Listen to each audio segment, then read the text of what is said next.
ओडिशा की एक सच्ची घटनाओं से प्रेरित डरावनी कहानी सुनाता हूं।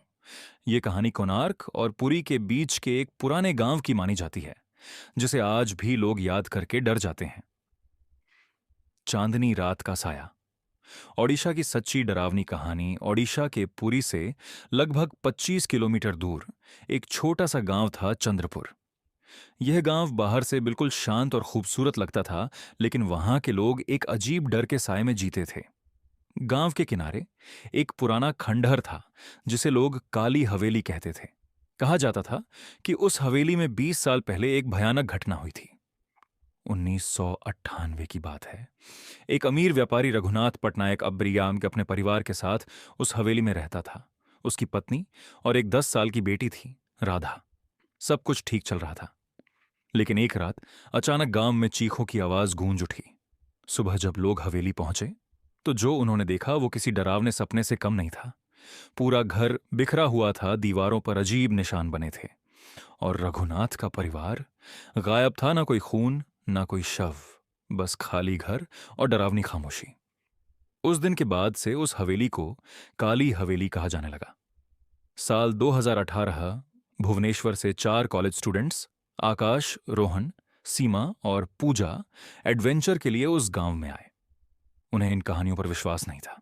गांव वालों ने उन्हें चेतावनी दी, रात होने से पहले लौट जाओ, वरना जो अंदर जाता है वो वापस नहीं आता है। लेकिन युवाओं ने हंसकर बात टाल दी। हवेली के अंदर रात 10 बजे चारों दोस्त काली हवेली के अंदर चले गए। अंदर सब कुछ अजीब था। हवा ठंडी थी, दीवारों से बदबू आ रही थी, और ऐसा लग रहा था जैसे कोई उन्हें देख रहा हो। सीमा ने धीरे से कहा, मुझे अच्छा नहीं लग रहा, चलो वापस चलते हैं। तभी ऊपर से पायल की आवाज आई, छन छन छन। सबके चेहरे का रंग उड़ गया। पहली झलक रोहन ने हिम्मत करके ऊपर देखा। सीढ़ियों पर एक छोटी लड़की खड़ी थी, सफेद कपड़े, बिखरे बाल और आंखें पूरी काली। वो धीरे धीरे मुस्कुरा रही थी। क्या तुम मेरे साथ खेलोगे? उसने धीमी आवाज में कहा। अचानक दरवाजा अपने आप बंद हो गया। चारों तरफ से आवाजें आने लगीं। भागो मत, तुम भी यहीं रहोगे। आकाश ने दरवाजा खोलने की कोशिश की, लेकिन वो नहीं खुला। तभी पूजा चिल्लाई, क्योंकि उसके पीछे कोई खड़ा था, वही छोटी लड़की। लेकिन इस बार उसका चेहरा पूरा खून से भरा हुआ था।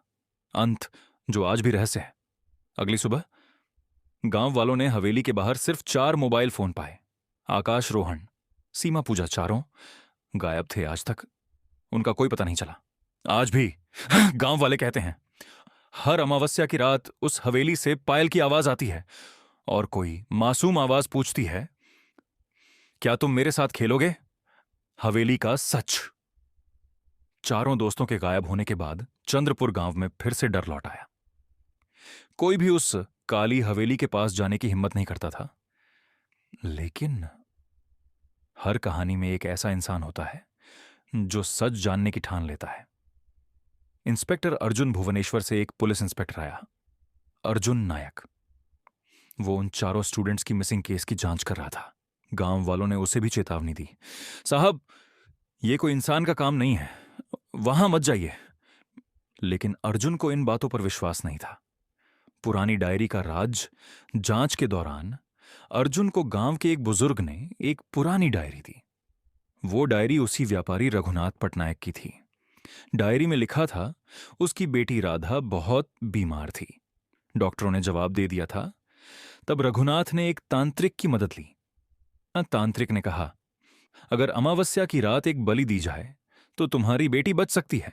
भयानक सच्चाई डायरी के आखिरी पन्ने में लिखा था। रघुनाथ ने अपनी ही बेटी राधा की बलि दे दी, लेकिन कुछ गलत हो गया। राधा की आत्मा शांत नहीं हुई, बल्कि और भी खतरनाक बन गई। उस रात के बाद पूरा परिवार गायब हो गया और हवेली शापित हो गई। अब अर्जुन को समझ आ गया था कि यह कोई साधारण केस नहीं है। फिर भी उसने तय किया कि वो उस हवेली में जाएगा। हवेली में दूसरी बार प्रवेश अमावस्या की रात। अर्जुन अकेला काली हवेली में गया। जैसे ही उसने अंदर कदम रखा, दरवाजा अपने आप बंद हो गया। हवा और ठंडी हो गई, और वही पायल की आवाज, छन छन छन। राधा का सामना अचानक उसके सामने वही लड़की प्रकट हुई। सफेद कपड़े, काली आंखें और खून से सना चेहरा। तुम भी खेलने आए हो? उसने मुस्कुराते हुए पूछा। अर्जुन ने हिम्मत करके कहा, तुम्हें न्याय चाहिए, बदला नहीं। तभी पूरा कमरा कांपने लगा। दीवारों पर खून के निशान उभर आए और अर्जुन को दिखाई दिया। चारों स्टूडेंट्स एक कोने में खड़े थे, लेकिन वो इंसान नहीं रहे थे। उनकी आंखें भी काली हो चुकी थीं। भयानक अंत अगली सुबह गांव वालों को हवेली के बाहर मिला। सिर्फ अर्जुन की पुलिस टोपी और उसकी डायरी, उसमें आखिरी लाइन लिखी थी, ये जगह जिंदा लोगों के लिए नहीं है। आज भी पुरी के पास उस गांव में आज भी लोग कहते हैं, अब हवेली में सिर्फ एक नहीं, 5 आत्माएं हैं। और हर रात एक साथ आवाज आती है, क्या तुम हमारे साथ खेलोगे? साल 2023। भुवनेश्वर की एक paranormal researcher doctor Meera Sahu को इस काली हवेली के बारे में पता चला। वो भूत प्रेत जैसी चीजों पर रिसर्च करती थी, लेकिन डरती नहीं थी। उसने ठान लिया, या तो ये सब अंधविश्वास है या फिर यहां सच में कुछ है। सच की तलाश मीरा अपने साथ कैमरा, रिकॉर्डर और कुछ धार्मिक वस्तुएं लेकर चंद्रपुर गांव पहुंची। गांव वालों ने फिर वही चेतावनी दी, जो भी उस हवेली का सच जानने गया वो कभी वापस नहीं आया। लेकिन इस बार मीरा तैयार थी। अमावस्या की रात, आखिरी प्रवेश रात 12 बजे। मीरा काली हवेली के अंदर गई। इस बार माहौल पहले से भी ज्यादा खतरनाक था। दीवारों से खून जैसे धब्बे, अचानक ठंडी हवा और बच्चों की धीमी हंसी। कैमरे में कैद सच। मीरा ने कैमरा चालू किया और जैसे ही उसने रिकॉर्डिंग देखी, उसे अपने पीछे 5 साए दिखे। लेकिन जब वो पीछे मुड़ी, वहां कोई नहीं था। तभी पायल की आवाज गूंजी, छन छन छन। सबसे बड़ा खुलासा अचानक। उसके सामने वो छोटी लड़की राधा प्रकट हुई, लेकिन इस बार उसके पीछे 4 और परछाइयां थीं, वही 4 स्टूडेंट्स। मीरा ने हिम्मत करके पूछा, तुम लोगों को क्या चाहिए?